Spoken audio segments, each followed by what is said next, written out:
Good evening. Let's just jump right into this. Microsoft is launching their own AI chips. We're going to talk about that today.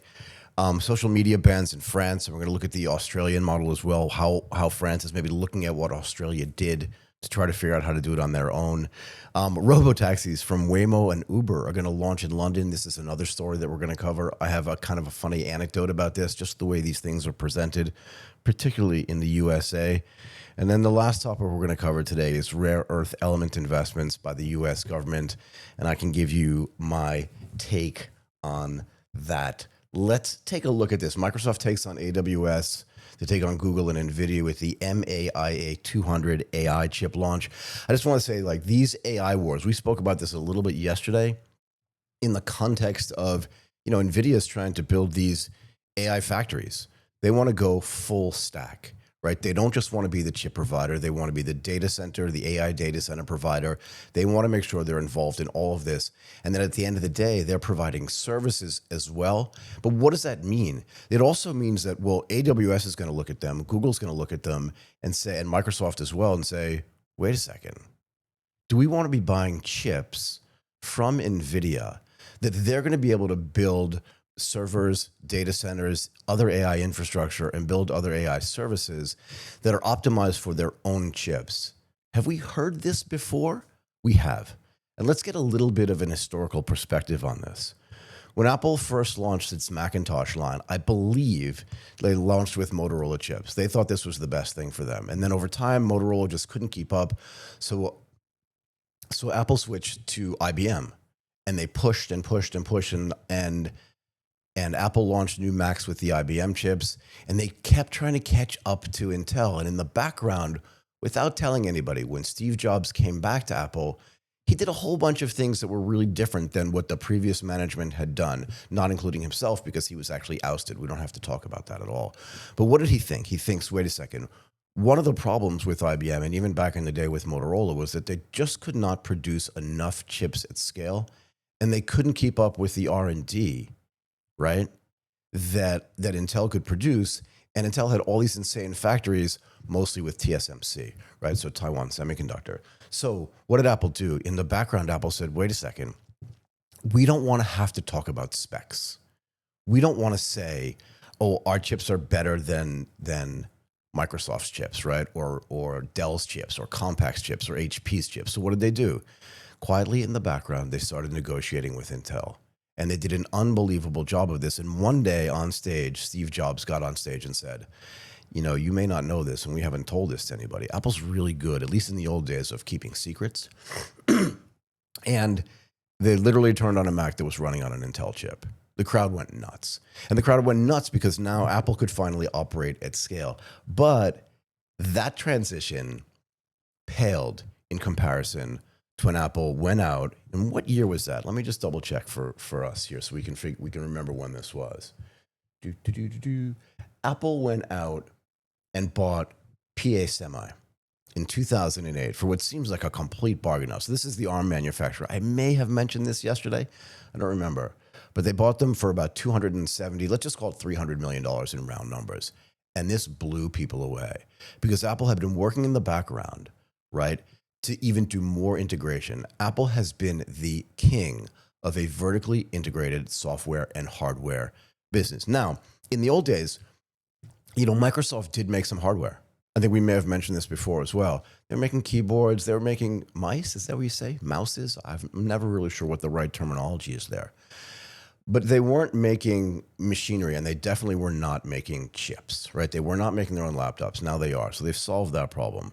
But in the AI wars, particularly in the context of all this sort of incestuous stuff that's going on where everybody's investing in everybody else's businesses, everybody's investing in everybody else's software, people are now starting to get concerned that a company like NVIDIA, and actually this is the same problem that Apple had with Intel, Apple could no longer control the speed at which Intel was innovating, and they kept wanting to push and push the envelope, whereas the PC makers were kind of happy with the speed with Intel. But again, they had reached a point at Intel where their R&D could not keep up with what Apple, so their customer, wanted, and Apple said, never mind. We're just going to go and do this ourselves. And as the AI wars continue to heat up, right, as they continue to heat up apace, Microsoft is basically saying the same thing. They're saying if NVIDIA is going to get into the data center, the AI factory business, and the AI services business, we run some AI services on Azure, is what Microsoft thinking. We also now need to be able to control full stack what we're doing. So Microsoft, according to this article, they're taking on AWS, Google, and NVIDIA with this MAIA 200 AI chip. And this chip, and this is actually really important, right? Because this chip is about inference.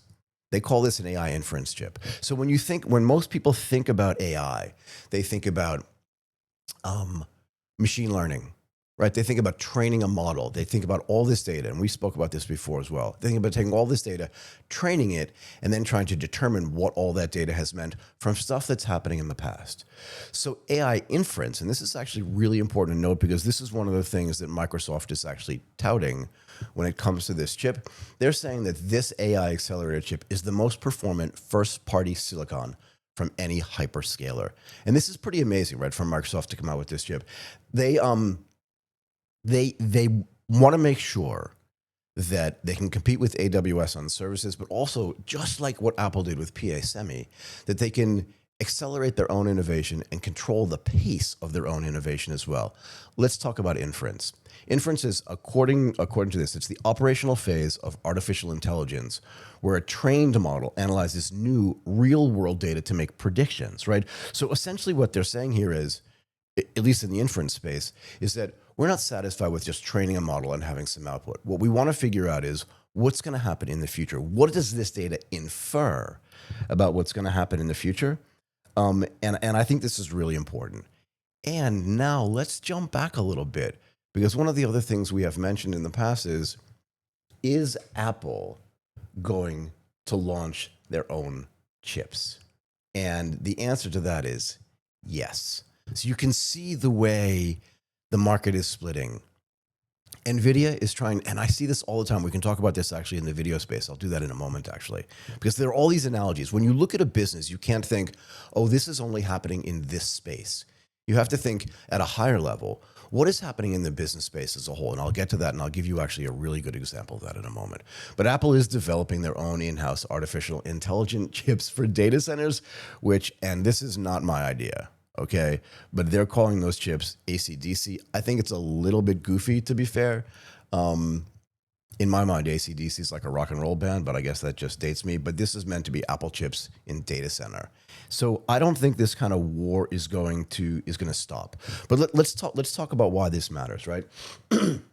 Because we said this happens in other businesses, and I'm going to go into a completely different space just to show you that what seems like in a completely different industry is happening in another industry.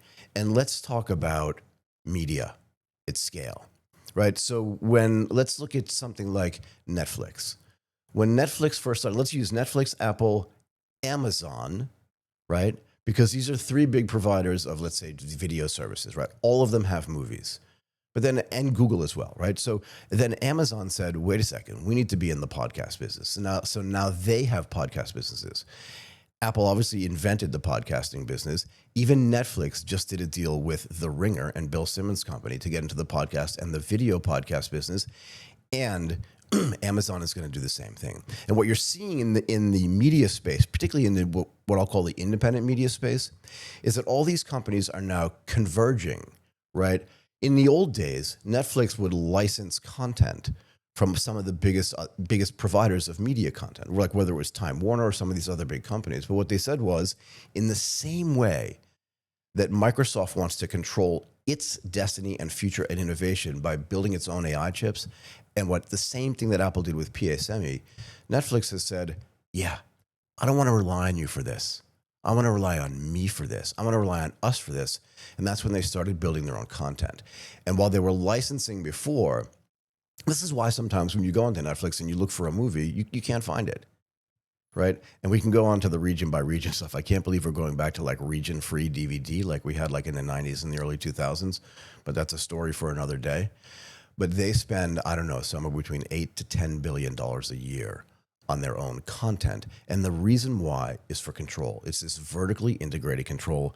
And I think what's happening here when Microsoft is announcing these chips And when Apple says they're going to build this AC/DC stuff, and yesterday, as we discussed, when Netflix says, oh yeah, we're going to be in the AI services business, we're going to build full stack AI factories, it's the same thing. So I encourage people when they're listening to this and when they're watching this to think, okay, what other industries can I look at to see how they're developing to try to determine the industry in which I'm most interested in? In this case, we're talking about tech, how they're going to react and how that's going to develop. And the other thing too is power tends to concentrate. We've seen massive power concentration in the tech space, and I think we're just going to continue to see it. We talked about the book that I read yesterday called In the Plex, where Google just has so much data, right? And all these companies are trying to catch up. One of the reasons why Microsoft, and you can see it again, same thing happening. One of the reasons why Microsoft got into the search business, right, was to try to compete with Google on the sort of data accumulation side, right? Amazon has AWS, Microsoft has Azure, Apple doesn't provide those services, but Google has its own cloud services as well. You can see all these companies are starting to look the same from a really high level, and I think that this chip development from Microsoft is going to be no different. Now, from a consumer standpoint, what I think is if Apple is developing high-powered chips, particularly in the AI space, NVIDIA is pretty far ahead, I think. Microsoft thinks they're making progress. I think what it does is it says from a consumer and from a business standpoint, instead of just having NVIDIA, right, in the innovation space when it comes to high-powered GPUs for AI innovation and for AI inference in this case, well, now you have three gigantic companies and probably more. AWS, Amazon is probably going to start developing their own chips as well. What you're going to see is the speed of innovation is probably going to accelerate. I mean, one of the biggest problems with having Intel back in the 90s be the only real big American chip maker of any notice. Sure, there was AMD, but AMD essentially licensed their designs from Intel. So those chips essentially had the same performance. Now you're just arguing about price. But in this case, Apple's developing their stuff independently. Microsoft is developing their stuff independently, and also NVIDIA just continues to go apace. And Microsoft is going to deploy this stuff all over the world. It's going to be super interesting to see like what the impact of all this stuff is on innovation, but also on like who's going to win this game. And to be fair, I don't think that anybody knows who's going to win. We talked about this a little bit yesterday. Okay, that's enough on that topic. I want to get to this idea of should social media, I like to say it in these terms. Should social media have ratings like movies? I want to talk about this because I have a really deep philosophy on how social media should work. And I'll tell you why. And I've argued with people, very, very senior, very serious people about this at every level. I think, and I know there's a lot of talk in Gen Z and from younger people about anonymity online, right? They want to make sure that like nobody knows who they are. But in the real world, in the physical world, you can't be anonymous. You just can't be. If you want to get married somewhere, and this is true everywhere in the world, you have to get a license. If you want to drive a boat in Japan or drive a boat in the United States, you have to have a license. They have to know who you are, right? You can't just go around, buy a boat, take it out into the ocean and start driving around in Boston Bay. Like that's not the way this works. So why is this important? Well, it's important because in a major step, the French MPs voted in favor of a bill to ban social media for people that are under 15 years old. And I actually think this is really important. And this is for social media sites that actually have logins. So in a lot of these cases, right, like these kids can go online in places where there is no social media and there's no login and they can kind of do whatever they want, which is not great. But devices do give parents the ability to exercise some kind of parental control. But I want to get back to this and I'll tell you why. You cannot walk into a public square, right? Even in places where free speech is protected. And again, I don't want to go down that rabbit hole, but in a lot of places, free speech is protected, right? You can go to Hyde Park, you can stand on a box, and you can just start having a little soliloquy or a little monologue. You can do the same thing in Central Park in New York. And to be fair, you can do the same thing in Tokyo. Nobody loves it, right? But you don't have to pay attention. But the one thing you can't do is start interacting with kids under 15 in a way that's inappropriate. So why is that okay online? So in a way, you're thinking when you look at some of these rules, you're thinking, oh, that's a government overstep and all this other stuff. But to be fair, the French government backed this bill because they think that there's detrimental behavior that's being shown to children 15 and under. I don't know how they pick the age, and to be fair, I don't really care what the age is. I'm just more concerned about what are we letting our little kids do? Right? I mean, like when I was 15 years old, I was outside playing basketball. um, and I think that was probably better, or playing football, than being online all day. And to be fair, we were always told as kids, be careful of this type of person, be careful of that type of person. And I think I'm a very strong believer, right, that the online world should mirror the offline world. And if we believe that social media is the public square of the online world, then we have to be able to control at some level, particularly when it comes to 15 and unders, right? You can call they're teenagers, but these are young kids. And I think you want to be really careful about saying, look, you can't drive a car in most places until you're 16 or 18 years old. And you can't just automatically just jump into a car to do it. You have to go take a class, particularly in Japan, but definitely in the United States as well. You have to take a test. If you fail that test, you have to wait and you have to pass that test. And part of the reason why is because at some level, a car is a weapon. If you hit somebody with a car, it can have detrimental impact on them. And I think that these online social media sites, they're not harmless at some level. They're not harmless to adults either, but adults have more of a capacity to understand what's good for me, what's bad for me, right? And let's take a look at, again, just for some reference, like how this Australian system worked. They've basically been banned from using social media services, including, it says here, TikTok, X, or Twitter. I like to call it Twitter. I don't know why. Facebook. Does anybody really use Facebook anymore? Instagram, YouTube, Snapchat, and Threads. They cannot set up new accounts, which I actually think is really important. And to be fair, I don't know how they regulate this or monitor this, but I don't really care. They can definitely figure it out. The technology there is allowed to do it. And other countries have definitely watched this. And why did they do that? Why did they do this? Australian government said the ban would reduce the negative impact of social media's design features. This is the thing, right? That encourage young people to spend more time online while also serving up content that can harm their health and their well-being. And this gets back to what I was talking about before, right? In the offline world, I can't just walk into a park and give away loads of like stuff to kids that's going to be bad for their health, right? I can't give them cigarettes. You can't buy cigarettes in the United States or anywhere else in the world if you're under a certain age. Why? It's bad for your health. Even adults have that warning on the package that says, um, this could kill you, which is fair, right? But kids may not actually understand like what the impact of this is. And I think it's really important to understand that in some ways, this is, in my mind at least, right, from a technology standpoint, this is not government overreach. They're doing what their job is, which is protecting their citizenry from things that may not be so great for them. And I think at some level, this is what we want our governments to do. I don't want to get so political about it. It's not about that, but it's like the real feeling for me is, should the online world at some level mirror the offline world? And for me, I think that it's actually really important. And I think as a society, it's important to understand the stuff that we've done in the offline world to protect people that can't protect themselves. And in this case, I think 15 and under, pick a number you want. I don't care. Like, what would satisfy you? 12 and under? I don't know what the right number is, but I'm happy that this is actually happening. And just one more thing. One of the reasons why Australia did this, and I'll just highlight it here for people that are watching this actually, is 1 in 7 people, right, were also reported experiencing grooming type behavior from adults or older children, and more than half said they've been the victim of cyberbullying. And this is part of this study commissioned in 2025 that found that 96% of children aged 10 to 15 use social media, and that 7 out of 10 of them have been exposed to harmful content. I think it's enough said about that, but I just want to make the point that we don't do this stuff lightly.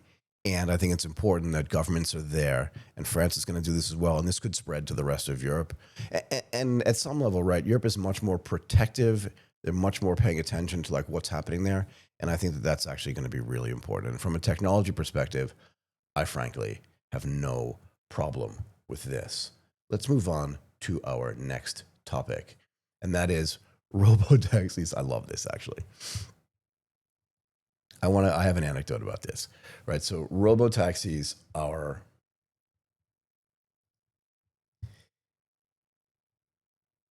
going to be introduced. I love the title of this article. This actually made me smile, and I'll tell you why in a second. This says robotaxis are coming to Europe, and people aren't sure how to feel. I want to give you a little bit of an anecdote because I think this is interesting. The focus of this article, for the most part, and in this news, is that Uber and Waymo, so two big, autonomous driving companies in the United States and ride-hailing companies in the United States, are going to, I'm going to put it in quotes, Europe. Let me tell you a story. I'm just going to round, right? But when I was 25 years old, I was expatriated to Japan. And I was just a poor kid back then, right? And I had not lived overseas. The only time I'd ever been overseas was when I went to study abroad at Dosha University in Kyoto. Great experience, changed my whole world perspective. And after being in Tokyo and learning a little bit about what my job was going to be, my boss happened to be in London. Morgan Stanley had a big office in London. I had been working at Morgan Stanley in Tokyo. And I was so excited because I had never been to Europe before, and that's kind of where the joke is going to be. I couldn't have afforded it. So I flew out to London. I was meant to be there for 2 weeks, sit on the trading desk and learn about like how to do this support job that I was going to do and take that information and bring it back to Tokyo. And I remember my first Monday in the office. And this is one of the reasons why I love this article. I got onto the trading desk. This is early in the morning, like 6, 7 o'clock in the morning. And the guys on the trading desk, who all were around my age, 25, 26, 27 years old, they turned to me and they said, "So, what do you think about London?" And I'd only been there for a day. And I said to them, "I'm so excited to be here. I've never been in Europe before." And they paused. And they kind of all looked at each other like, what is he talking about? And then they all turned to me and said, "This is the United Kingdom. You still have never been to Europe." And then we went about our business. Anyway, so I love the fact that it says here, autonomous ride-hailing services, aka robotaxis, are making their way to Europe with Waymo, which is a Google company, Uber, and Lyft, announcing London launches in 2026, and UK-based startup Wave targeting 2027. And I just think it's funny because it says going to Europe, and yet it's really only in London. Let's talk about this, though, a little bit, right? The UK government wants to accelerate. They want to accelerate this. They passed some laws that said that these car companies, that these autonomous driving companies could come into London sort of on a test basis, similar to what happened in San Francisco, similar, frankly, to what happened in Singapore as well, and we'll get to that in a moment. But this race is actually being touted really as a fight, I think, in this bifurcated, it's kind of trifurcated, but really this bifurcated world between the United States and China. And that's why they mentioned Baidu and Lyft. So Lyft is attempting to use Baidu's, I want to get this name right. Give me 1 second. I want to get the name right because they're sharing technology with Baidu.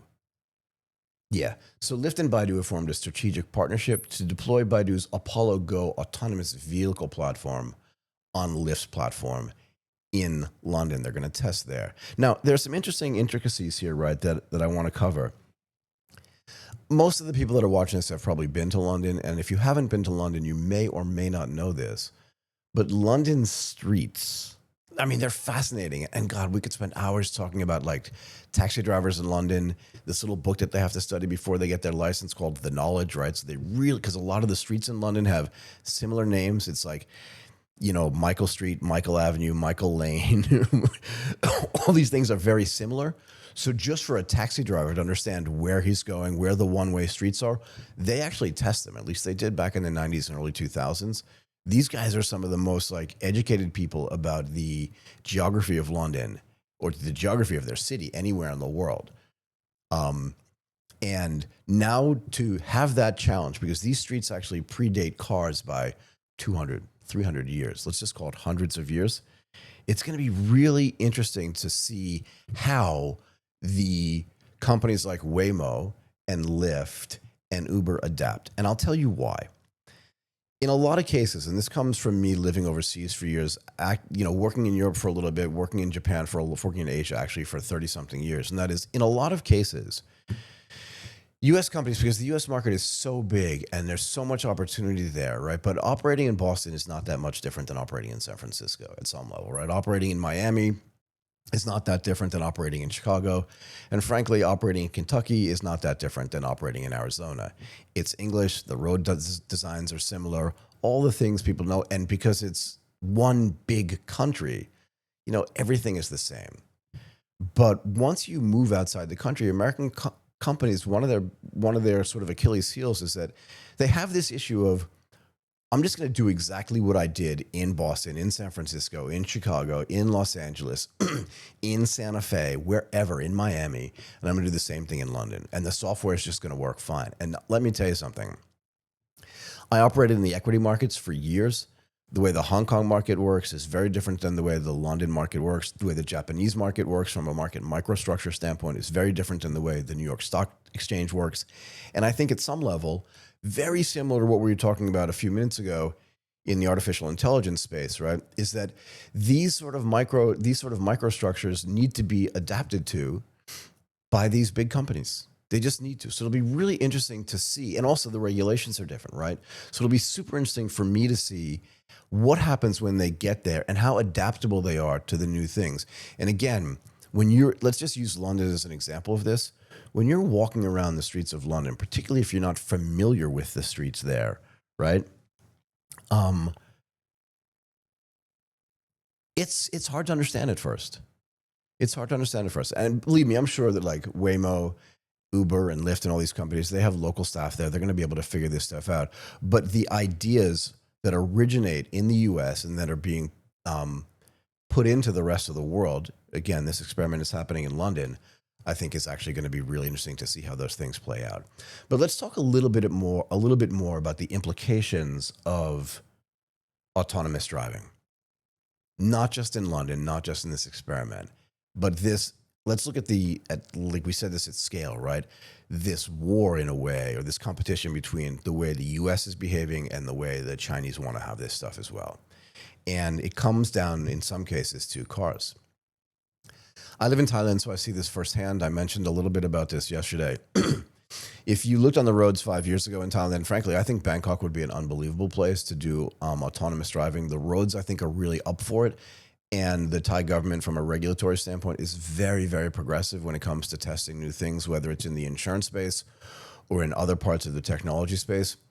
But if you looked around 5 years ago on the road, I want to get the names of these companies right, you would see Toyotas, which are manufactured in Thailand. You'd see Mazdas, which are manufactured in Thailand. You would see Nissans, which are manufactured in Thailand.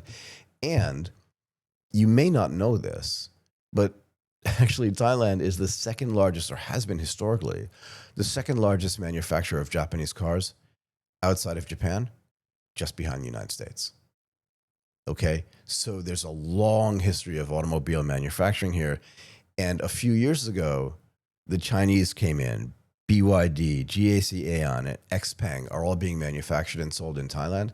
And like I said, 5 years ago, if you looked on the road, this is where this competition between incumbents and China, in this case, it's Japan, but also like US cars you never see on the road in Thailand. And frankly, you don't see them in Asia. And actually, I think Ford pulled out of the car market here, I don't know, 8 years ago, 9 years ago, something like that. But the point is that there is this competition that's going on. Now I see these BYDs everywhere. I see fewer Toyotas. I see fewer Mazdas. I see fewer Nissans. I see fewer Isuzus, although Isuzu has a truck business that some of these other companies don't have, so they're here. But the point is that competition is happening here, and it's happening in Europe as well, and I think it's going to happen in the autonomous market too. But I like to look at second and third order impacts. So the more autonomous vehicles are on the road, think about what's going to happen, right? And what the implications are for some of the conversations we're having earlier from an artificial intelligence standpoint and from a connectivity standpoint. When most people think about autonomous vehicles, and I think it's important to consider this as well, they think, okay, I don't have to drive. I can go out drinking on like a Saturday night or a Friday night, and I can safely get home in an autonomous vehicle. And that's kind of the end of the thought process. But let's say these cars now get AI chips, which they will, because to be able to do autonomous driving, whether it's a level 3 or a level 4, You need to have a lot of processing. You need to have a lot of understanding of like new environments, things that are changing. And AI is the best way to kind of understand this. But what are you going to do in the car? This is the other thing to think about. So there's going to be a big impact, I think, on AI chip makers, the software that goes into this stuff. Some of these companies will outsource the software development if they're not already doing that. But more importantly, what are people going to do in the car? And what's going to be the impact on connectivity and sort of wireless provisioning for those cars? Think about it. Let's say in some cases it's you're not going home drunk on a Friday night. It's not for safety, but it's because I want to be productive. Instead of driving my own car or sitting in a taxi that has nothing in it, I want to sit in a car that every part of the car, right? Because most of these autonomous vehicles are going to be electric vehicles. So what does that allow you to do? Unlike gasoline powered vehicles or petrol powered vehicles, depending on where you live, there are not all these electronic components in there. So in an electric vehicle, it's so much easier. And you see this Tesla, started this with these big sort of iPad-like screens. But let me tell you something. You sit in some of these Chinese vehicles, and the technology that's on the inside is unbelievable. So what are you going to do in this car, and what's going to be the impact on connectivity? I think that people are going to sit in these cars if they're with their kids. The screens on the side are going to be like for movies or for television or for some kind of visual thing, maybe just for YouTube. I don't know. But they're going to be able to build screens so you don't necessarily have to look at what's going on outside.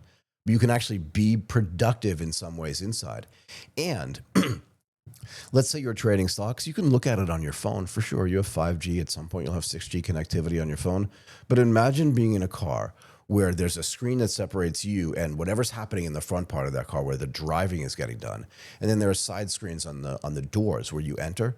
Or let's say you're sitting in a van. So now you have these massive screens where you can look at trading Bitcoin, trading Ethereum, trading stocks and bonds globally, watching the news, doing a whole bunch of things. You can multitask. And imagine being able to drag information with your finger from one screen to the next screen so you can arrange it any way you want. But what's the big impact on this? Well, productivity should go up. Expectations of productivity should go up. And people, even if it's just for entertainment, they'll just be having more fun in the automobile. And I think that's a big win. But what does it mean for the type of connectivity and throughput and compute that needs to go into these cars? You can see what's happening here. As I said earlier, all this stuff is starting to converge. And I think the car itself, it's slowly but surely morphing into a platform. My phone's in another spot, right? But that's not just a phone. It's a platform, right? And that's actually really important. And I think the car is slowly but surely morphing into this mobile platform business in a way that we can't imagine. And the last thing I wanted to talk about is that the more that autonomous vehicles become prominent, the more we're going to have to make decisions on insurance. Who owns that car? Who owns the insurance? Who owns the risk? Who owns the liability? And I think all of these things are going to have to be decided. And the more implementations of these things that happen, the more these questions are going to have to be answered. I want to give a little bit of an anecdote, right, because I think this is actually kind of important. I think another place where autonomous vehicles are going to the testing is going to be amazing is in Singapore, and I'll tell you why. If you've been to Singapore, you know this, but it's a very sort of technologically oriented society, but it's also highly organized, and the government does an unbelievable job. Unbelievable. Like, I think the government in Singapore is like the world's best government, but that's like, again, a conversation for another time. But they also have a ton of technology already. I don't know if it's under the road or not. That I cannot comment on, but associated with the roads. They have an entire ERP system, which is electronic road pricing system. And they're used to implementing this technology there. And I think that it would be an unbelievable place to have an autonomous car system. And also cars in Singapore end up being really, really expensive. So having autonomous vehicles that you don't necessarily have to own on your own, I think are pretty amazing. Okay, let's get to our last topic, and that is, do you even know what rare earth elements are, and do you care? Right, and I think this is actually kind of important, and I'll tell you why. Just give me 1 second. So the Trump administration is going to take a 10% stake in USA Rare Earth in a $1.6 billion deal. And if you're not familiar with like what rare earth metals are, let's just run through this really quickly and why they matter. So rare earth metals, they're critical to modern technology. Batteries, They're using a whole bunch of high-tech applications, green energy transition, military and defense technology. And again, you're getting to a point where, as I said earlier, the world is bifurcating or trifurcating, right? So splitting into two pieces or three pieces. So what China's doing in Asia, I think is actually really important. It's in a way, it has this benevolence to it as well, right? But also it benefits them. What the U.S. is trying to separate, like the Western Hemisphere for themselves as well. But in a way that's not that different from what Microsoft, Amazon, Apple, and NVIDIA are doing, where they're trying to control full stack. I think we're moving towards a world right now where regions, or this bifurcation or trifurcation of the world, is they're trying to control full stack as well. And this is, again, one of the reasons why I love to talk about this stuff, because all of these things are analogous, right? So when you look at what governments are doing, you can look at what companies are doing, and you can think, and you can look at what different industries are doing, you can think, yeah, they don't look that dissimilar. And I think you have to pay attention to this. But rare earth elements, are actually really important. And as you can imagine, in the same way that there's this competition between China and the United States when it comes to autonomous vehicles, again, analogous is that China controls 90% of the rare earth elements market, and particularly the processing of them. And it's not bad. It's been that way for a while right now. But again, as the world bifurcates or trifurcates, this is going to become like really important. So this is a strategic thing that the U.S. government is trying to do. The only problem is that how much of these rare earth elements are there actually in the United States, or in places where the United States has free and easy access to them. And I think in some ways, I'll leave people with this thought. I think in some ways this is kind of performative. I don't think what's happening, let's just take a look at a little bit more detail here on what's happening. Where is this business? So it says this is Oklahoma-based USA Rare Earth will host a morning press conference to explain this to people. Right, this is an investment from the U.S. government. They've been developing stuff in Texas as well with Texas Mineral Resources. But the point is that, are there enough rare earth elements outside of China, outside of the supply chain that China controls, to make this less performative and more productive? And I guess we'll just have to see how this turns out. But I wanted to mention this, and as we get more and more information as we go forward, I think we're going to just have to keep watching this space, because again, you can't make a battery without it. You can't make an iPhone without it. You can't build all this high technology without rare earth elements. So while this may seem like a small story, if you're not really paying attention to this sort of very scientific and very sort of niche topic, I think it's important from a technological development standpoint going forward that people pay attention to this. Okay, if you like this episode, please like it, comment on it, share it with your friends. I want to say one more thing about the stuff that we covered, just to summation. Microsoft is launching their own AI chips. I talked about why that was important. The social media bans, I think, in France, and the Australian model that we went over, why this is important as well. Robotaxis from Waymo and Uber to launch in London. Europe will happen, but I think Europe is going to be slower, right? Because the regulatory environment there is just different. More countries, more things to worry about. And this rare earth element thing, I think today this is a little bit performative, but I think over time, this is actually going to end up being really important. I look forward to having a conversation with you again tomorrow. Bye for now.